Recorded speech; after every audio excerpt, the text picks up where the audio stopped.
Should we reveal the secret now? Yeah, I guess. What are you talking about? Is it that secret you mentioned before we left? Yeah. You know, we've got some dead weight in our lives, right? So, I decided it's time to get rid of the unnecessary baggage. What? What are you talking about? Wait a minute. Well then, take care. Don't let anything hold you back, stay strong. My mom threw my bag out of the car window, and then the car with my parents drove away. I was born with a disability, and I use a wheelchair. Unable to do anything, all I could do was wait here for my grandma, who was supposed to come. 2 hours later, as it got dark, I was shrinking in fear. I think it was just the wind, but every rustle in the bushes sent an indescribable anxiety through me. After about another 30 minutes, a car arrived. Huh? Alone? What's going on? Grandma! Seeing my grandma getting out of the car, I burst into tears of relief. Despite being startled by my sudden crying, my grandma carefully helped me into the car, and we headed to my grandparents' house. In the car, I explained the situation to my grandma as best as I could. It seems like my mom and dad abandoned me. What? Leaving a child alone in the mountains? Can such a thing really happen? When I was left behind, I thought the same thing as my grandma. But it had really happened. But why would they do that? They said I was the dead weight in their lives, that they needed to get rid of the unnecessary baggage. No way! When we arrived at my grandparents' house, I explained the situation to my grandpa too. Of course, my grandpa was furious. My grandma started to get angry as well. However, when I mentioned a certain detail, both of their anger subsided, and their expressions returned to normal. My grandparents turned to each other and began to whisper quietly. There was something odd about my story. They explained it to me in a way that even a middle schooler like me could understand. After hearing it, I couldn't think of my parents as my parents anymore. So, the dead weight they were talking about was just an annoying extra that was tagging along for their own purposes. Maria, you're not dead weight at all. Don't worry. Let's see who the real baggage is, shall we? Will you help me prove it to them? Seeing my grandma's confident smile, I felt reassured. I hadn't heard what we were going to do yet, but I had already decided to help my grandma. I'm Maria. I'm a 7th grader, and I was born unable to move my legs, so I've always lived in a wheelchair. I have a neurological condition that prevents my brain from sending signals to my legs. Living in a wheelchair comes with its challenges. Even a small curb about 4 inches high, which my friends can easily step over, appears like a huge barrier to me. Because of this, I often don't want to leave the house. It's not that I have bad experiences outside, it's just that home is too comfortable. How about that? The front door is easier to open now, right? Yeah, thank you. Now most of the doors inside the house are sliding doors. It must be tough to push or pull doors in a wheelchair. Speaking of which, the handrails in the bathroom are getting old, huh? Maybe it's time to replace those too. I happily slid the new door back and forth, while my dad cleaned up his tools spread out on the floor. He runs a construction business and has made our home barrier-free. He didn't just change the doors to sliding ones that are easier for me to handle, but he also removed steps and placed light switches within easy reach from a wheelchair. This has made our home so comfortable that going out, which feels inconvenient, seems like a hassle. If there's anything else that's inconvenient or bothering you, don't hesitate to tell me. My dad often says. However, I know he has work too, so I try not to ask too much of him. I've never actually asked him to make a specific change. Instead, he just goes ahead and makes our home more accessible without my input. And every time he finishes a project, he says, "That's why I tell you to speak up if something's bothering you," and I get scolded. Each time, I feel his kindness. No matter how much he scolds me, I never ask him for anything. The reason is not just because I don't want to trouble him, there's another reason. We're poor because you're in a wheelchair and I can't go out to work, so don't keep saying you want this or that. My mother would often say, as if it were her catchphrase, "We are poor." I remember she started saying this when I was in first grade. At the time, I was impressed by her frankness, even as a child. My dad does the work, but doors aren't free. Moreover, remodeling our home doesn't bring in any money. I realized this when I got to the upper grades of elementary school, and since then, I've been hesitant to ask my dad for any changes. But thanks to my dad taking the initiative, our home is comfortably equipped. Also, my mom being straightforward with her child about our finances is probably part of her way to ensure that I don't take things for granted. I believed that I was loved by my parents. But I was just a child who didn't understand anything. As I got older, I began to understand my parents' thoughts more clearly. I thought I was loved by my parents, but it seems that might not be the case. I'll load this side of the luggage, please handle the other side. This is heavy, and it's always a hassle. I'm sorry. As we finished shopping at the mall and returned to the car, my mom put the purchases in the trunk, and my dad helped me into the car.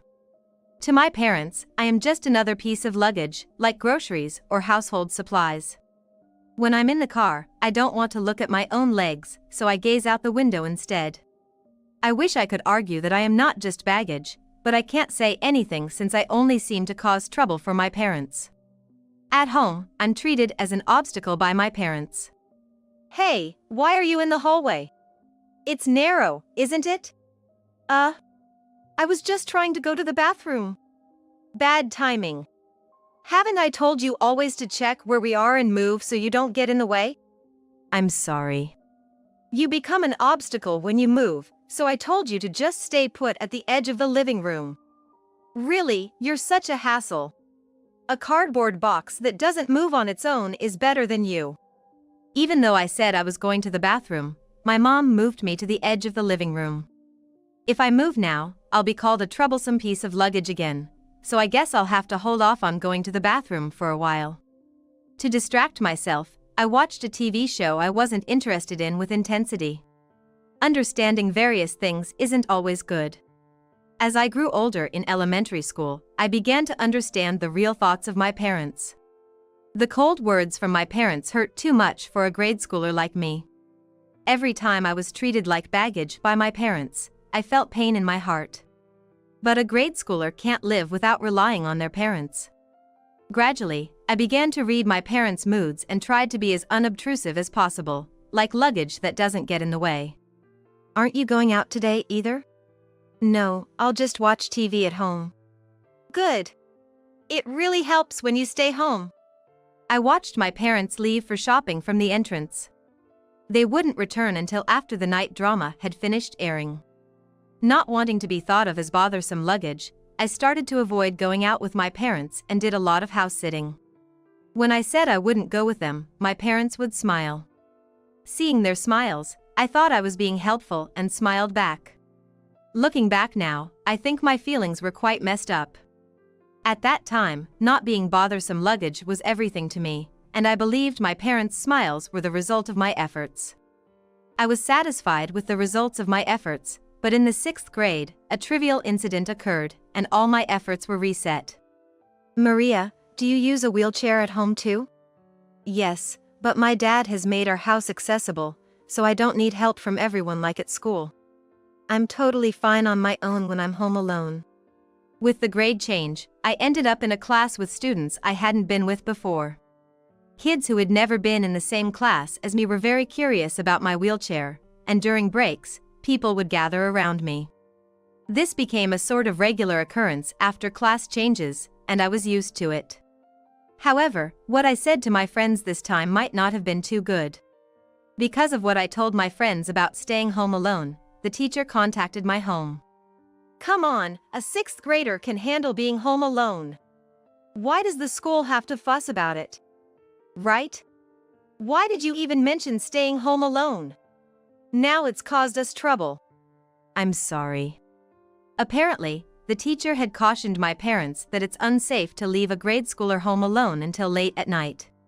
Now, unable to be left home alone, I've become just another burden for my parents again. But instead of just not being able to stay home alone, my mom gave me a new directive. You need to go to an after-school facility. What's that? Mom showed me a brochure for the facility. The brochure features photos of children around my age, studying and diligently creating things.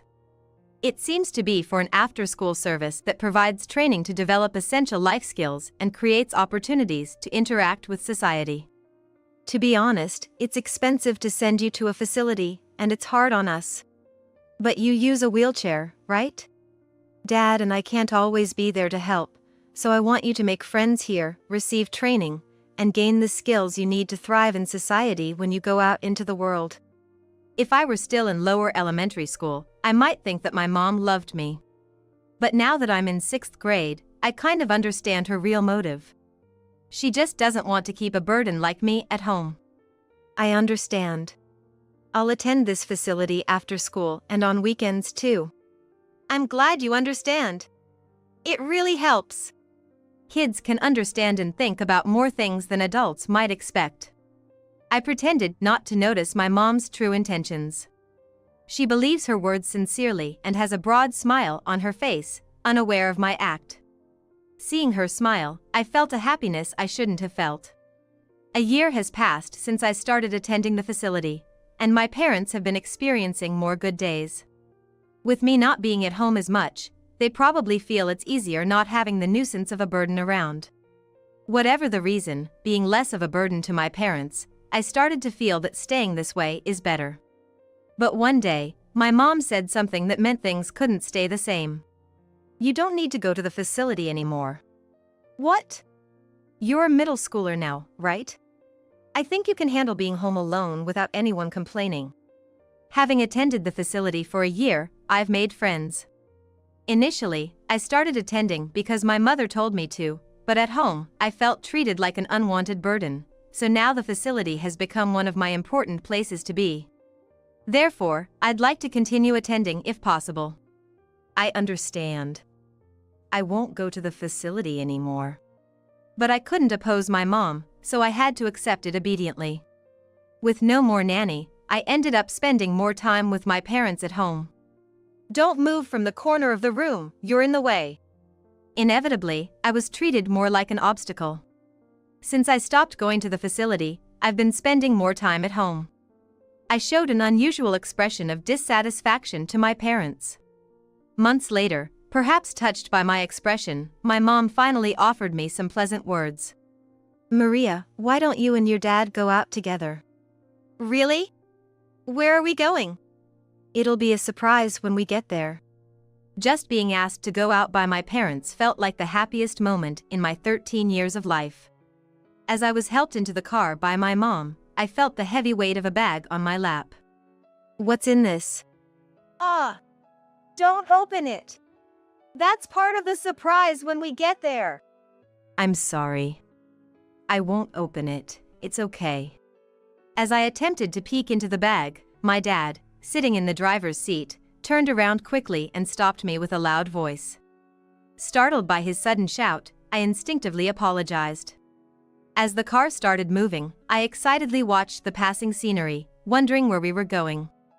After about an hour, I realized we were heading toward my maternal grandparents' house. I only see them about once a year and hadn't visited in the last 3 years, so my excitement grew even stronger. Their house is just over a mountain, and there's a rest area with only a convenience store in a large parking lot along the mountain road. Tired from driving, my dad stopped at the rest area, and I got out of the car. I went to buy a juice from the store. When I returned to the car, my parents were deep in conversation. My mom just called, she's running very late. Man! I want to get home early. Aren't we going to Grandma's house? Are we meeting here? Oh. Maria. You're back. Don't just start talking out of nowhere. You scared me. When I spoke to my parents, they momentarily looked shocked.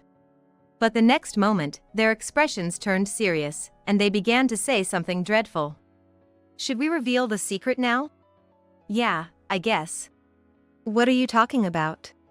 Is it that secret you mentioned before we left? Yeah. You know, we've got some dead weight in our lives, right? So, I decided it's time to get rid of the unnecessary baggage. What? What are you talking about? Confused and unable to grasp the situation, my parents hurriedly got back in the car and drove off, leaving me behind. Wait a minute!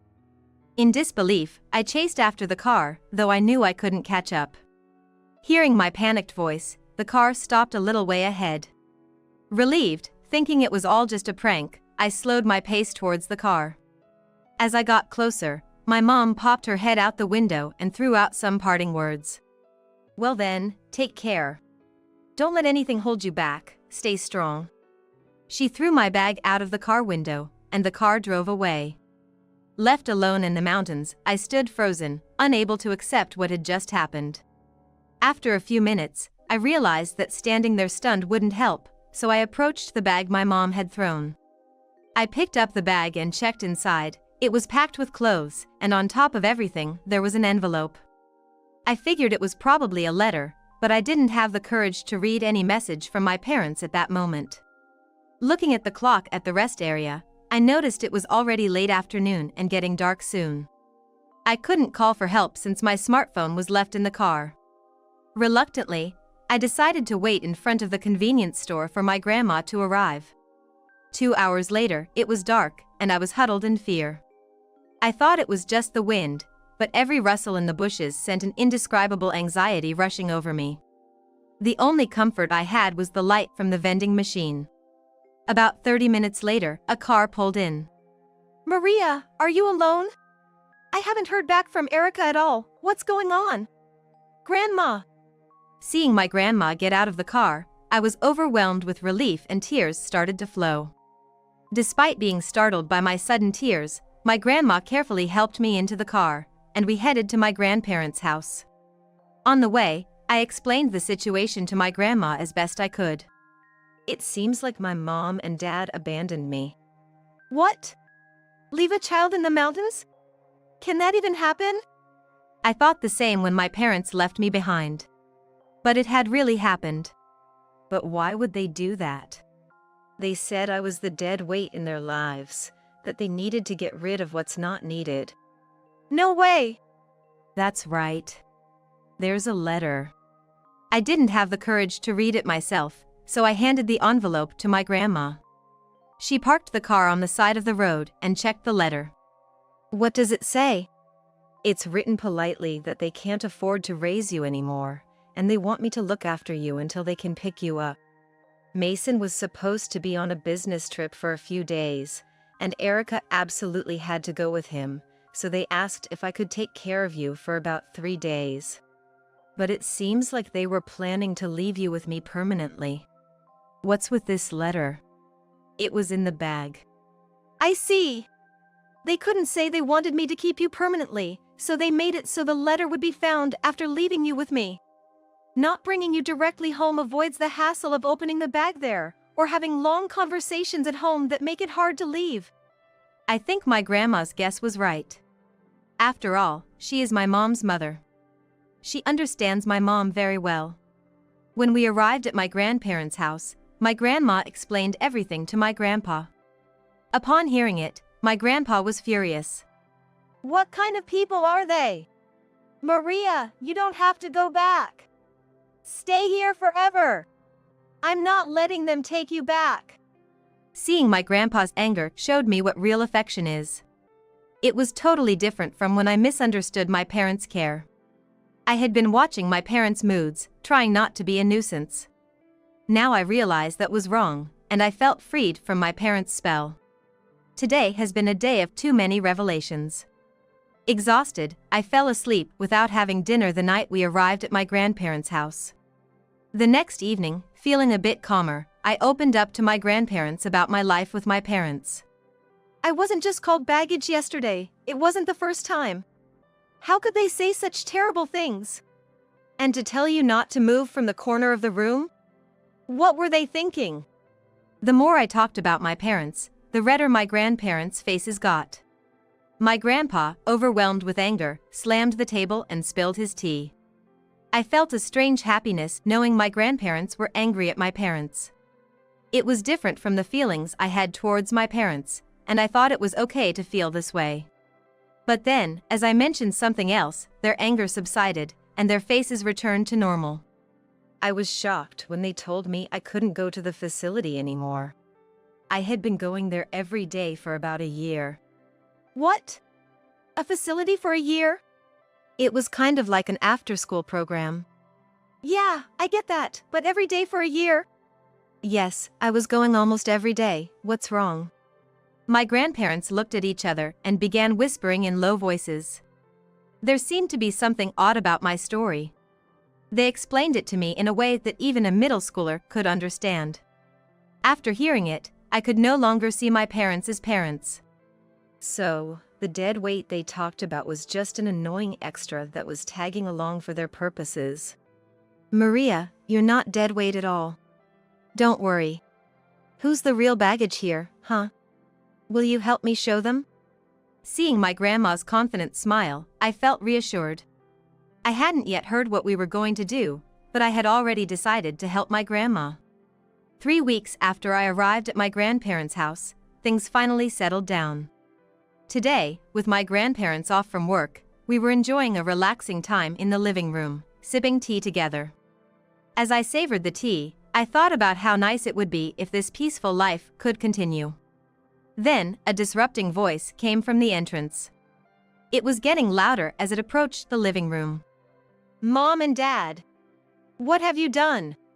My parents barged into the living room where we were sitting and started yelling. They were so angry that at times it was hard to understand what they were saying. Their faces were a mix of anger and panic, almost hysterical. My grandparents and I, understanding the situation well, remained calm and continued sipping our tea. Fueled by our lack of reaction, my mom yelled even louder. We're in big trouble because of this. What are you going to do about it? Keep it down. We can hear you just fine. My parents, not expecting me to call them out, were stunned, their eyes wide as they stared at me. Now free from my parents' control, I could say what I wanted. I was no longer the same person who had lived with them. I've heard from Grandma what could happen to you, Mom and Dad. Where are you in the process now? It was you two after all. We got a call from the agency asking if Maria is still living with us.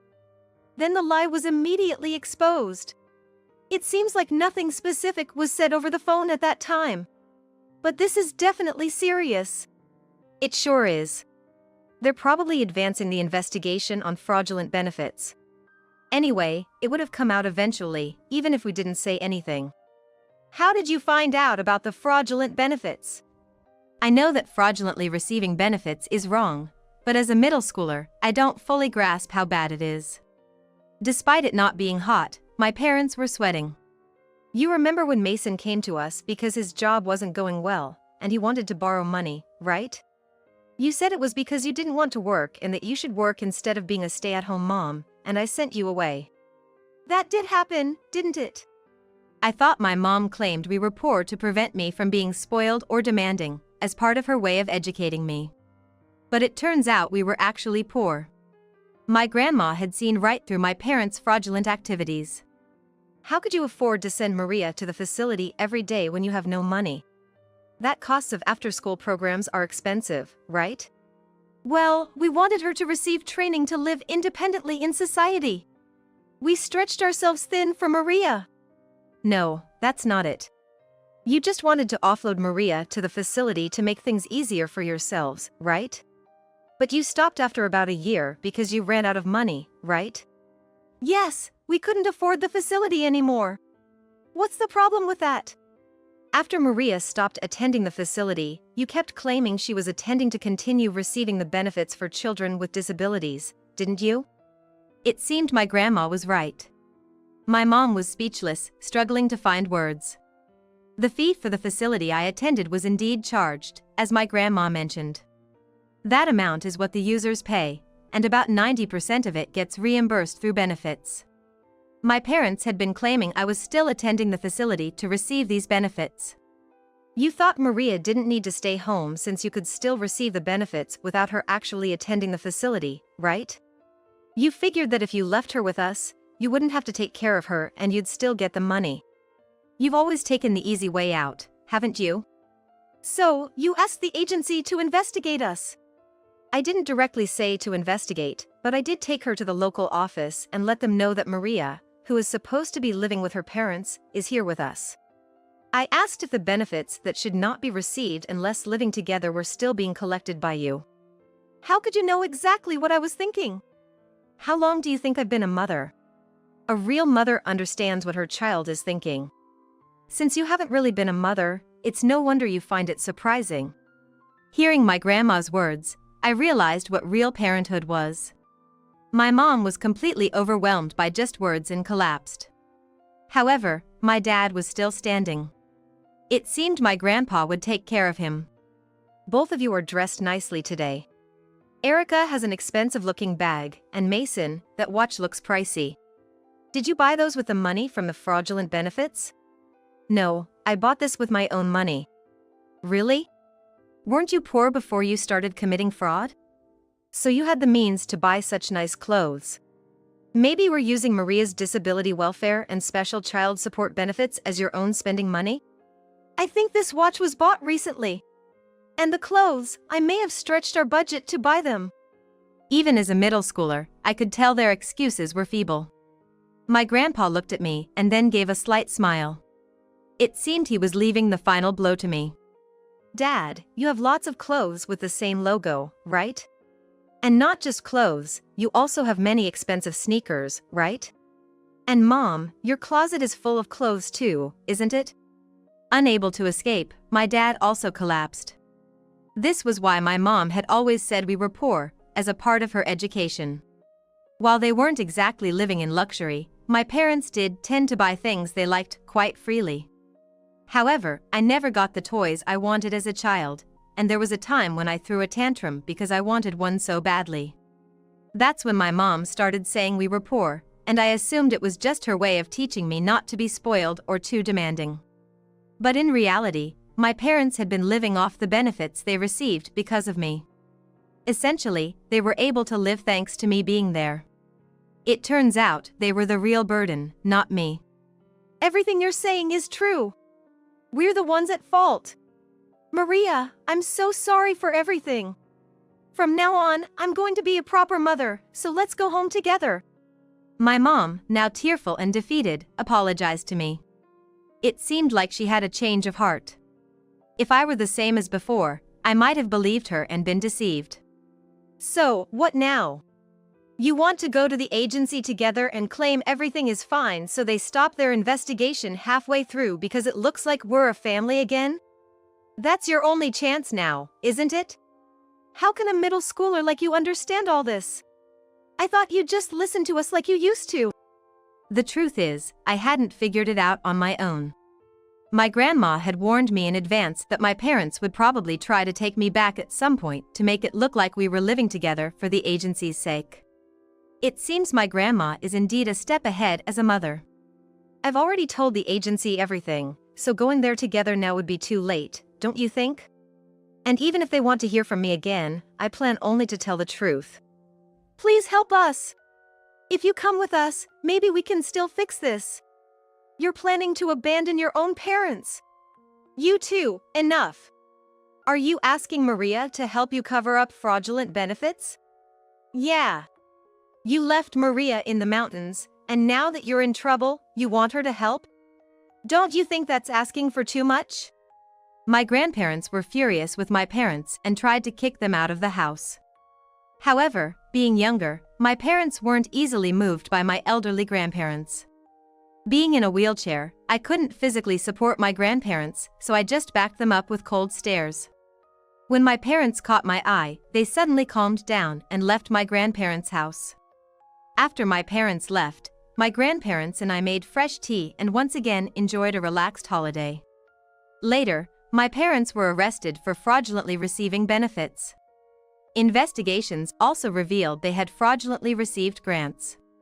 My father had been remodeling our home to make it more accessible, and it turns out he could get up to 2/3 of the costs covered by grants. He did the work himself, overcharged, and pocketed the difference. I had thought he was renovating to make life easier for me, but it was just pocket money for him. The total amount of money involved in the fraud was about $100,000. Committing such fraud is apparently considered embezzlement. If this money couldn't be returned, they were likely to go to prison. I don't fully understand how much $100,000 is, but for my moneyless parents, it seemed to be a significant amount. Somehow, they managed to gather the money and pay it back. But it was through loans. The situation of having to return $100,000 hasn't changed, they still owe that debt. Though they returned the money, they were still convicted. They won't go to prison yet as they received probation, but there's still a chance they might end up there. I thought people who go to prison are called criminals, but they are considered criminals because they were convicted, as my grandma explained. Being known as criminals, they couldn't regain trust, and my dad had to close his construction business. Later, they tried to find jobs, but the label of being criminals was heavier than they thought, and they couldn't find work. Now they are working part-time while paying off their debt. I've been legally adopted by my grandparents and am living with them now. We've also ensured that my benefits and grants no longer go to my parents. I don't know much about money, but I'm just happy to be living with my kind grandparents. I'm getting used to my new school. Now, I don't have to worry about pleasing my parents anymore, so I'm planning to live true to myself.